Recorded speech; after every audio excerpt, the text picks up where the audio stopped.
Olá, seja muito bem-vindo a mais um Direto com a Palavra, nossa única regra de fé e prática. Hashtag 1641, leitura essa da lição da escola sabatina, que é uma inspiração menor para nos guiar para a inspiração maior, que são as Sagradas Letras.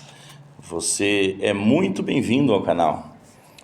Inscreva-se no canal, ative as notificações, curta, compartilhe e não deixe de deixar o seu joinha e o seu like, porque isso nos ajuda muito, faz com que o YouTube impulsione essa mensagem. Hoje nós chegamos aí no estudo adicional, falando de Paulo, aos Coríntios, Em sua pregação do Evangelho em Corinto, o apóstolo seguiu um método diferente do que caracterizava seu trabalho em Atenas. Decidiu evitar discussões e argumentos elaborados e se propôs a nada saber entre os coríntios senão a Jesus Cristo, a esse crucificado. Paulo obteve certo sucesso, mas duvidou da sabedoria de edificar uma igreja com base no material humano ali encontrado. Ele considerava Corinto um campo de batalha muito problemático e decidiu deixá-lo. Enquanto cogitava deixar a cidade para ir em busca de um campo mais promissor, o Senhor então lhe apareceu em uma visão noturna e disse: "Não tenha medo. Pelo contrário, fale, pois tenho muito povo nessa cidade." Paulo entendeu que foi a ordem para permanecer em Corinto e uma garantia de que o Senhor faria crescer a semente plantada. Uma grande igreja se levantou sobre o estandarte de Jesus Cristo. Aleluia! Está registrado que Paulo trabalhou por 1 ano e 6 meses em Corinto. Seus esforços, porém, não se limitaram exclusivamente àquela cidade. Ele transformou Corinto em sua base.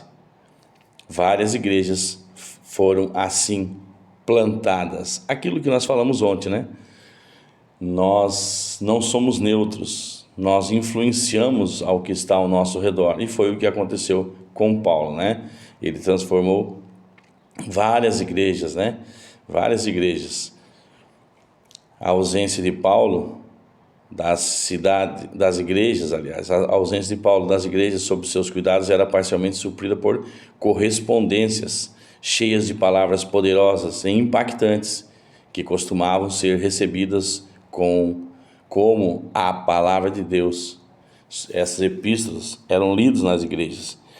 Era como a palavra de Deus, certamente, era a palavra de Deus, porque Paulo recebeu uma palavra e ele passou a ser conduzido pelo Espírito Santo,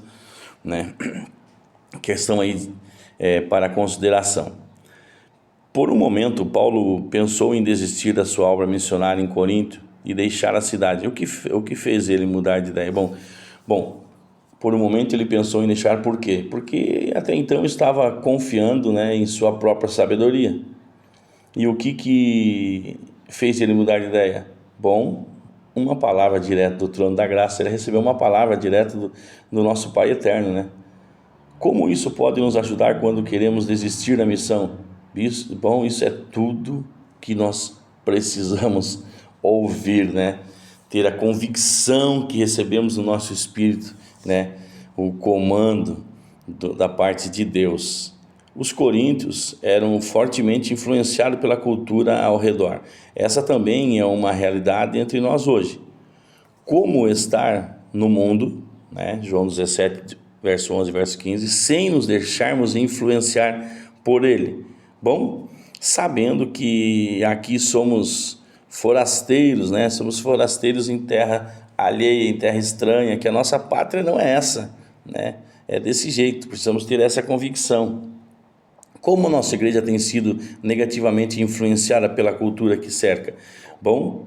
As concessões que se faz, amados, as concessões que se faz, sorrateiramente o mundo vai ganhando espaço e aí acontece toda essa confusão, toda essa disputa, Um querendo mostrar que é melhor do que o outro, quando Jesus nos ensina justamente ao contrário, E precisamos estar muito atentos com o orgulho, amado, porque o orgulho derruba o homem, o orgulho derrubou Satanás do céu, foi lançado do céu por orgulho, né? E é tão incrível porque se você lembrar, quando você tinha aí por volta dos seus 15 anos de idade, vou citar essa idade aí, parecia que você sabia tudo, mais do que os seus amigos, mais do que seus pais, do que seus avós, inclusive seus pais e seus avós eram quadrados, né? Ao nosso modo de ver com essa idade. E aí nós chegamos aí mais ou menos aos 28 anos de idade, então agora nós estamos verdadeiramente maduros, né? Meu Deus, como eu pensava que já sabia quando eu tinha aí na minha adolescência, né? E aí passa-se mais alguns anos e você chega aí aos seus quarentão, e aí você vê, meu Deus, aos 28 anos eu achava que eu era maduro, e agora veja quanta bobagem, né? Quantas coisas que eu defendia e não estava correta. E aí você chega aí na minha idade, 54 anos, bom, agora acho que eu aprendi algumas coisas já, e realmente eu posso dizer que estou aí maduro, né? Estou em fase de amadurecimento, assim, bem já avançado. Mas vai se passar mais uns 10 anos e eu vou ver que, olhando para a minha idade hoje, vou pensar, meu Deus, eu pensei que já sabia que estava quase pronto, mas quantos erros eu cometi.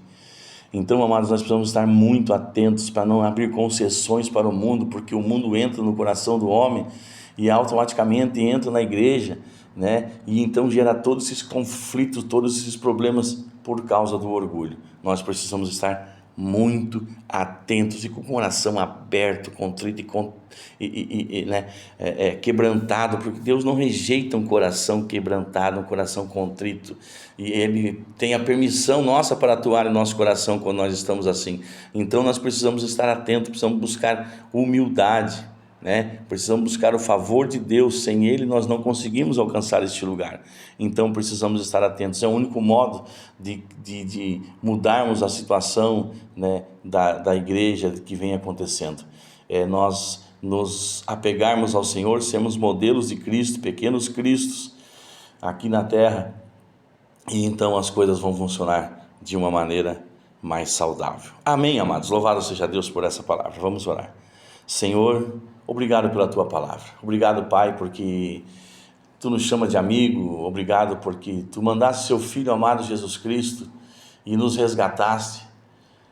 Morreu a nossa morte para que nós possamos, né, e pudéssemos viver a Sua vida. E, Senhor, por favor, nos ajude a entender os Teus princípios, a vivê-los, Senhor. Que os Teus princípios venham a ser refletidos através das nossas vidas. Que todo o orgulho, toda a arrogância, toda a prepotência que há em nós, porque há escondido no mais profundo, escondido no nosso coração, que nós não enxergamos, Senhor, nós Te pedimos, Te suplicamos que o Senhor venha arrancar de nós, Senhor.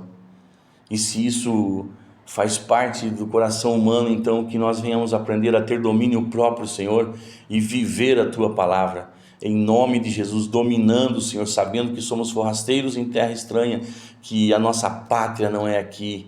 Em nome de Jesus, Pai, nessa manhã eu Te suplico e Te agradeço porque eu creio, Senhor, que Tu nos ouve. Em nome de Jesus, amém. Um forte abraço e que Deus vos abençoe.